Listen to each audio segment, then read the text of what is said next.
High বন্ধুরা, কেমন আছো? আশা করি ভালো আছো। আবারও নিয়ে চলে এলাম নতুন একটা ভিডিও। ভালো লাগলে লাইক কমেন্ট করবেন আর সব বন্ধুদের কাছে ভিডিওটা শেয়ার করে দেবেন। আর পুরোপুরি ভিডিওটা দেখবেন, টেনে টেনে দেখবেন না, তাহলে কিছুই বুঝতে পারবেন না। যাই হোক, দেখতেই পাচ্ছ আমি এখন কড়াই বসিয়ে দিয়েছি। কড়ার ভিতরে সাদা তেল দিয়ে দিয়েছি। ঘরে শুধু ভাত থাকলে কি করবেন সেটা দেখে নিন কি করবেন। অবশ্য আমি ঘরে কটা বরবটি ছিল, বরবটি দিয়ে বাচ্চা কাচ্চা অবশ্য সবজি খেতে চায় না। সবজি দেখলে ওদের শরীর খারাপ লাগে, অনেক কিছু বাহানা ধরে, এ খাবো না ও খাবো না, নানান রকম শুরু করে দেয়। যাই হোক, তেলের মধ্যে আমি একটু কালো জিরে ফোড়ন দিয়ে দিয়েছি। আর এই দেখো সবজি কী কী কেটে নিয়েছি সেটাও আমি বলছি। কটা বরবটি, একটা পটল, এগুলো কেটে নিয়েছি। নিয়ে এটাকে ভালো করে ভাজবো। যেটি হোক, আমি একটা দুটো তিনটে পেঁয়াজ দিয়ে দিয়েছি, তিনখানা পেঁয়াজ দিয়ে দিয়েছি, আর একখানা টমেটো কেটে নিয়েছি, আর দুখানা কাঁচা লঙ্কা দেবো। আপনারা যেমন বাচ্চাদের লঙ্কা দেবেন, কেমন খাবে কেমন খাবে না। অনেক বাচ্চারা লঙ্কা খায়, অনেক বাচ্চারা খেতে পারে না। যেটি হোক, লঙ্কা না দিলেও চলবে, দিলেও চলবে। যাই হোক, দুটো লঙ্কা আমি এখন কেটে দেবো। আর এই সবজিগুলো তার আগে আমি ভালো করে ভেজে নেবো। দেখতেই পাচ্ছ সাদা তেল দিয়ে ভাজতেছি, সরষের তেল দিইনি। এবার আমি পেঁয়াজগুলো কাটা ছিল, সেই পেঁয়াজগুলো দিয়ে দিয়েছি, আর দুখানা কাঁচা লঙ্কা দিয়ে দিয়েছি, দেখতেই পাচ্ছ। এবার এটাকে আমার ভালো করে ভেজে নিতে হবে, একদম পুরো ভাজা ভাজা করে নিতে হবে। এখন আমি যেতে হোক লবণ দিইনি, লবণটা আমি কিছুক্ষণ পরে দেবো। একটু ভাজা না হওয়া পর্যন্ত লবণটা দেবো না, না হলে একদম পুরো ল্যাটকায় যাবে। আর এগুলো পুরো ল্যাটকালি হবে না, পুরো গোটা গোটা থাকবে, পুরো ভাজা হয়ে যাবে, আর খেতেও কিন্তু খুব দারুণ লাগবে। যাই হোক, এটাকে দেখতেই পাচ্ছ একদম পুরো ভাজা ভাজা হয়ে গেছে অনেকটা। এবার আমি কিছুক্ষণের জন্য আর একটু হালকাভাবে ভেজে নেবো, নিয়ে একটু লবণ দিয়ে দেবো। এই যে লবণটা দিয়ে দিচ্ছি, দেখতেই পাচ্ছ, এই যে লবণ দিয়ে দিয়েছি। এবার আমি ভালো করে নাড়াচাড়া দেবো। এই যে ভালো করে নাড়তে হবে। অবশ্য বাচ্চারা ঘরে অনেক সময় খাবার পছন্দ করে না, এ বাইরের খাবার খাবো, এই খাবার খাবো, সেই খাবার খাবো। বাচ্চারা সবসময়ের জন্য এইসব খাবার, নানান খাবার বাহানা করে। ঘরে বসে এই রেসিপি একবার করলে পরে বাচ্চারা এমনি বাইরের খাবার খাবে না, ঘরের খাবার খেতে খুবই পছন্দ করবে। যাই হোক, সবজি তো এমনিই বাচ্চারা খেতে চায়ই না কোনোভাবেই। কোনো বাচ্চারা সবজি দেখলে মনে হয় কি ওদের কি শরীর খারাপ হয়। অবশ্য সবজির দিকে যাবে না, খাবে না, এ খাবো না ও খাবো না। এবার আমি একটু টমেটোগুলো দিয়ে দিয়েছি। এই যে টমেটোগুলো ডুমো ডুমো করে কেটে নিতে হবে, আর টমেটোগুলো ভাঙবে না, টমেটোগুলো গোটা থাকবে। অবশ্য টমেটোগুলো পুরো ভাজা হয়ে যাবে, কোনো সবজি ভাঙলে হবে না, এমনভাবে ভাজতে হবে, সবজিগুলো গোটা গোটা থাকবে।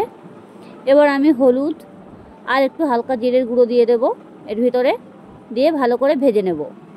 হালকা জিরের গুঁড়ো দিয়ে ভালো করে এটাকে ভেজে নিতে হবে সুন্দরভাবে। এই যে আমি একটু হলুদ গুঁড়ো দিয়ে দিয়েছি।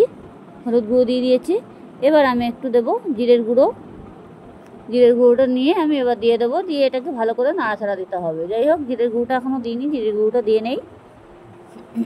এবার জিরের গুঁড়ো দিয়ে দিয়েছি। এই যে অল্প করে হালকা পরিমাণে দিতে হবে। যদি ঘরে কোনো ভাজা মশলা থাকে সেটাও দিতে পারো, আরও বেশি টেস্টি হবে খেতে, খুবই ভালো লাগবে। যেটি হোক, আমার ঘরে এখনও ভেজে রাখিনি, মশলা ছিল কিন্তু শেষ হয়ে গেছে। এবার এটাকে ভালো করে ভেজে নিতে হবে, একদম পুরো লাল লাল করে ভেজে নিতে হবে। দেখতেই পাচ্ছ কালারটা কত সুন্দর চলে এসেছে একদম। আর এর ভিতরে ভাতগুলো দেবো, ভাতগুলো ঠান্ডা হতে হবে, গরম ভাত দেওয়া যাবে না। গরম ভাত দিলে কড়াইতে পুরো লেগে যাবে, আর তখন ভাতগুলো ঘ্যাট হয়ে যাবে। কোনোভাবে গরম ভাত দেওয়া যাবে না। ভাতগুলো গরম হলেও ঠান্ডা করে নিতে হবে, পুরো ঠান্ডা হয়ে যাওয়াটা দরকার ভাতগুলোর, তাহলে ভাতগুলো কড়ার মধ্যে দিলে কোনোভাবে লাগবে না। এবার দেখো কত সুন্দর আমার ভাজাটা হয়ে গেছে। সবসময়ের জন্য বাচ্চাদের এইভাবে খাবারগুলো করে দিলে বাচ্চারা এমনি এগুলো মুখরুচি খাবার, যখনই করে দেবে তখনই দেখবে এমনিই দৌড়ে চলে আসবে যে খাওয়ার জন্য। যেটা না খাবে সেটাও খাবে, এরকমই করতে হবে। যাই হোক, এটাকে আমি ভালো করে ভেজে নেব এখন খুব সুন্দরভাবে। এই যে এবার আমি দুখানা ডিম রেখে দিয়েছি, সেই ডিম দুটো দেবো, এখনও একটু ভাজে নেবো, তারপরে দুখানা ডিম দিয়ে দেবো। আমি কড়াইগুলো সাইড করে নিলাম। এবার তেলটা মিডিল পজিশনে চলে আসবে, ওটা নামানোর কোনো দরকার নেই। এবার দেখো, এবার আমি ডিমটা ভেঙে দিচ্ছি, এই খুন্তি দিয়ে ডিমটা আমি ভেঙে দিচ্ছি। অবশ্য দেখতে হবে ডিমের খোলাটা যাতে না পড়ে যায় এর ভিতরে, তাহলে বাচ্চারা খেতে গেলে দাঁতে মুখে পড়বে, পেটে গেলে শরীর খারাপ করবে। এই যে চাইলে আপনারা বাটিতেও ভেঙে নিতে পারো, কোনো অসুবিধা নেই। আমি অবশ্য তাড়াতাড়ি করে কড়ার মধ্যে দিয়ে ভেঙে নিচ্ছি। অনেকে অনেক সময় পারে না, ডিম ফাটাতে গিয়ে ডিমের খোলা পড়ে যায়, তখনও বাচ্চাদের শরীর খারাপ লাগবে, খেতে পারবে না, দাঁতে পড়বে, গালে পড়বে। যাই হোক, এটাকে আমি এখন ভালো করে ভেজে নেব। এবার দেখতেই পাচ্ছে ডিমগুলো পুরো ল্যাটকাই গেছে, পুরো ভাজা ভাজা হয়ে যাবে। এবার ডিমটাকে একদম পুরো ভাজা ভাজা হয়ে যাবে, ডিম ওর সাথে পুরো ঝুড়ো ঝুড়ো হয়ে যাবে, একদম পুরো ভেজে একদম গোটা গোটা হয়ে যাবে। দেখো, দেখতেই থাকো। এই যে ডিমগুলো পুরো ভাজাও হয়ে যাচ্ছে, সেটা নামানোর কোনো দরকার পড়ে না সবজিগুলো। আর সবজিগুলো সবসময় খেয়াল রাখতে হবে যাতে পুড়ে না যায়। এগুলো যাতে পুড়ে গেলে কোনো টেস্টি থাকবে না, আর খাওয়ার কোনো মানে ভ্যালুয়েশন থাকবে না, খেতে গেলেও কোনো ভালো লাগবে না। যাই হোক, এটা দেখতেই পাচ্ছি আমার ডিমটা অলরেডি ভাজা হয়ে গেছে অনেক কথা বলতে বলতে। এবার আমি ভাতটাকে নেব। ভাতটা ঠান্ডা হতে হবে, আমি আবারও বলছি ভাতটা ঠান্ডা করে নিতে হবে। ভাতটা গরম ভাত দেওয়া যাবে না, গরম ভাত দিলে কড়াইয়ের ভিতরে লেগে যাবে। ভাতটা গরম হলেও ঠান্ডা করে নিতে হবে ভাতটা, যেভাবেই হোক। যদি মানে ফ্রিজ থাকে তাহলে ফ্রিজের মধ্যে দিয়ে কিছুক্ষণ ভাতটা ঠান্ডা করে নিলে তাহলে ভাতটা পুরো গোটা গোটা থাকবে আর ভাঙবে না, আর একদম পুরো গোটা গোটা ভাত থাকবে। এরকম আমি এখন ভাতটা দিয়ে দিচ্ছি। এই যে এই ভাতটা দিয়ে দেবো। আমাদের এমনিতেই সরু চালের ভাত খাওয়া হয়, আমরা এমনি মোটা চাল খেতে পারি না, যেটি হোক। আর এই ভাত এমনি এইভাবে ভাতের মধ্যে দিয়ে সবজিগুলো ঘুরলে পরে পুরো একদম বিরিয়ানির মতন হয়ে যাবে। এটা বলে ডিম বিরিয়ানি। অবশ্যই ডিম বিরিয়ানি করে খেতে খুবই টেস্টি লাগে। ঘরের থেকে বাইরের খাবারের থেকে ঘরের খাবার বেশি পুষ্টি, তো বাইরের খাবার 2-3 দিন ধরে ধরে রেখে রেখে খায়, সেইগুলো অনেক সময় বাচ্চারা বেশি পছন্দ করে। বাইরে বেরোলে এটা খাবো ওটা খাবো সেটা খাবো নানান বাহানা করে। তার জন্য ঘরে সবসময় খাবার বানানোটা সেটাই বেটার। আর ঘরেতে খাবার খেলে পরে কোনো শরীর খারাপ থাকবে না, কিছু থাকবে না। বাইরের খাবার খেলে পরে অনেক সময় দেখা যায় বাইরে থেকে খাবার খেলে বাড়ি এসে অনেক সময় পেটটার মধ্যে ঘুরু ঘুরু করে, পায়খানা হয়। অনেক সময় অনেক মানে সবজি টবজি দেয়, সবজি বলে কিছুই না, অনেক সময় ওরা 2-3 দিনের তেল থাকে, তারপরে 2-3 দিনের খাবারটা ওরা আবার জাল দিয়ে ভাতের মধ্যে ভাত দিয়ে ওটাকে খাবারটা তৈরি করে, সেজন্য এরকমই হয়। যাই হোক, এটাকে আমি ভালো করে এটা ভেজে নিতে হবে ভাতটা।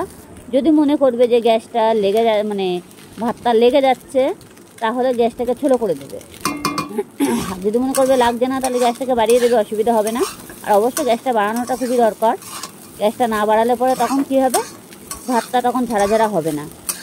এটাকে অতিরিক্ত নাড়তে হবে। এই যা যোগেশের শাড়ি যোগেশের হবে যাতে ভাতগুলো তাই দলা না পেকে যায়, আর দলা পাকবেও না, একদম পুরো ঝোড়া ঝোড়া ভাত হয়ে যাবে। একবার রড দিয়ে আর বাচ্চারা এমনি এইসব খাবার দেখলে দৌড়ে চলে আসবে, না খেলেও খাবে। খাবে না এমন কোনো কথা না, খাবে। অবশ্যই সবজি দেখলে পরে ওদের শরীর খারাপ লাগে, বললাম বেশি কথা। সবজি দেখলে এত ওদের শরীর খারাপ লাগে, তখন ওদের মানে পাশে বসার না, খাবো না নানান বাহানা করতে থাকে। কিন্তু এইভাবে করলে পরে ওরা খাবে, তারপর ওদের শরীরের পক্ষেও ভালো থাকবে।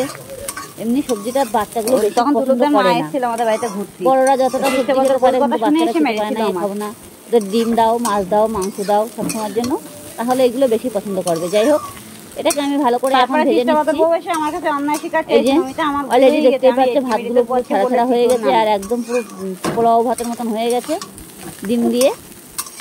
অনেকটা বিরিয়ানিও বলতে পারো, পোলাও বলতে পারো, যেটা খুশি বলতে পারো, কোনো অসুবিধা নেই। কিন্তু ভাতগুলো একদম পুরো বিরিয়ানির ভাতের মতন পুরো ঝাড়া ঝাড়া ভাত হবে, একদম কোনোভাবে লাগবে না, কোনো কিছুই হবে না। আর বাচ্চাদের যখন দেবে তখন একটা চামচ থামিয়ে দেবে, বাচ্চারা এমনি বসে বসে খেতে থাকবে, আর ভালোও লাগবে। আর অতি অবশ্যই এগুলো খেলে এত টেস্টি হয়, ঘরে বসে এই রেসিপিটা একবার করলে তাহলে বুঝতেই পারবে যে এত টেস্টি খাবার, না খেলে বুঝতেই পারবে না। অসাধারণ খাবার সবসময়ের জন্য। বাচ্চাদের যখন দেখবে যে ভাত আছে, শুধু ভাত আছে, তখন দেখবে তরকারি নেই, তখন তাড়াতাড়ি করে কী করবে, 2টো ডিম ভেঙে দিয়ে সবজি দিয়ে একটু ভেজে ভালো করে ভাতগুলো দিয়ে ভালো করে ভাজা করে আর বাচ্চাদের সামনে দেবে, এমনিই খেয়ে নেবে। এমন কোনো খাবার নেই যে বাচ্চারা খাবে না, বাচ্চাদের খাওয়াতে হবে। এবার ওদের বললে হবে না যে আমরা এইভাবে এইভাবে করছি, তাহলে বাচ্চারা বলবে না একটু সবজি দেওয়া রয়েছে, এ খাবো না ও খাবো না, নানান বাহানা করতে থাকবে। বলা যাবে না, খাবারটা করে সামনে নিয়ে যেতে হবে। এই ওদের তখন বলতে হবে যে দেখছো এটা খেতে পারিস কি না, তখন ওরা এমনিই খেয়ে নেবে। আর তার মধ্যে যদি একটু ভাজা মশলা থাকে এটাও দিতে পারো, কোনো অসুবিধা নেই। আর একটু বেশি মশলাও দেওয়া যাবে না, দেখিয়েছে তো আমি কোনো মশলা বেশি কিছু দিইনি, হালকা একটু লবণ, হলুদ আর একটু জিরের গুঁড়ো, যাতে ডিমের কাঁচা গন্ধ ভাতটা যাতে না থাকে সেজন্য। আর অবশ্য ডিমটা ভাজতে হবে, কাঁচা গন্ধ থাকলে হবে না। অলরেডি দেখতেই পাচ্ছ আমার ভাজাটা অনেকটা কমপ্লিট করা হয়েও গেছে। এবার আমি গ্যাসটাকে একটু কমিয়ে দেবো, দিয়ে হালকাভাবে আরও একটু ভাজতে থাকবো। যত ভাজবে তত ভাতটা টেস্টি হবে। আর একটু লবণটা দেখে নেবে, সবসময় একটু লবণটা কম বেশি হতেই পারে, লবণটা একটু দেখে নেবে, ভাতটা যাতে আর্লি না হয়ে যায় সেরকম বুঝে দেখে নেবে। ভালো লাগলে লাইক কমেন্ট করবেন, আর সব বন্ধুদের কাছে ভিডিওটা পুরোপুরি শেয়ার করে দেবেন।